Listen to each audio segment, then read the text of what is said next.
రాష్ట్రంలోని ప్రభుత్వ ఉద్యోగులు పదోన్నతులు ఇంక్రిమెంట్ల కోసం రాసే డిపార్ట్మెంటల్ టెస్టుల్లో వారు పాస్ అవ్వకుండా గత చంద్రబాబు సర్కార్ అడ్డుకుంది. అందుకోసం ప్రత్యేకంగా జీవోను సైతం జారీ చేసింది.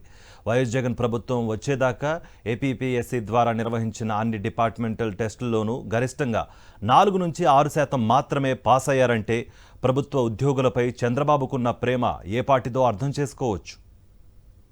ఏపీపీఎస్సీ ఏటా 2 సార్లు డిపార్ట్మెంటల్ టెస్టులు నిర్వహిస్తుంది. సర్వీస్ కమిషన్ ద్వారా భర్తీ చేసిన పోస్టుల్లో చేరిన అభ్యర్థుల ప్రొబేషన్లో ఉంటారు.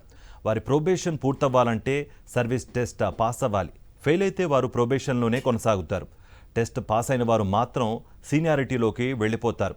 అలాగే ఇతర డిపార్ట్మెంటుల్లో పదోన్నతులు ఇంక్రిమెంట్లు పొందేందుకు కూడా డిపార్ట్మెంటల్ టెస్టులు పాస్ అవ్వాల్సి ఉంటుంది. ఈ పరీక్షలో ఉత్తీర్ణత సాధించిన వారు సర్వీసుల్లో సీనియారిటీలోనూ ముందుంటారు. ప్రభుత్వ ఉద్యోగుల వయసు రీత్యా గతంలో డిపార్ట్మెంటల్ టెస్టులను ఆఫ్లైన్లో డిస్క్రిప్టివ్ విధానంలో నిర్వహించేవారు. ఉద్యోగులు నిబంధనల ప్రకారం పుస్తకాలను చదివి సరైన జవాబులను రాసేవారు. కానీ చంద్రబాబు ప్రభుత్వం డిపార్ట్మెంట్ టెస్ట్ను మల్టిపుల్ చాయిస్ విధానంలో మార్చి ఆన్లైన్ విధానం ప్రవేశపెట్టింది. -మార్క్ విధానాన్ని తీసుకొచ్చి ప్రతి తప్పు సమాధానికి 1/3 మార్కులు కోత విధించారు.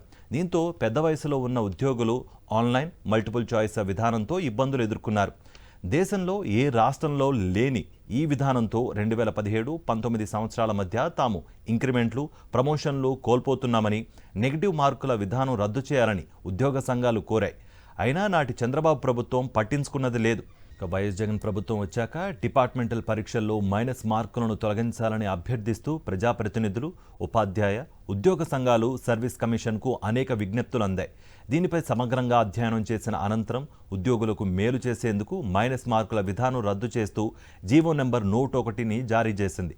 దీంతో ఇప్పుడు డిపార్ట్మెంటల్ టెస్టుల్లో 85% పైగా ఉత్తీర్ణత సాధించి పదోన్నతులు ఇంక్రిమెంట్లు పొందుతున్నారు.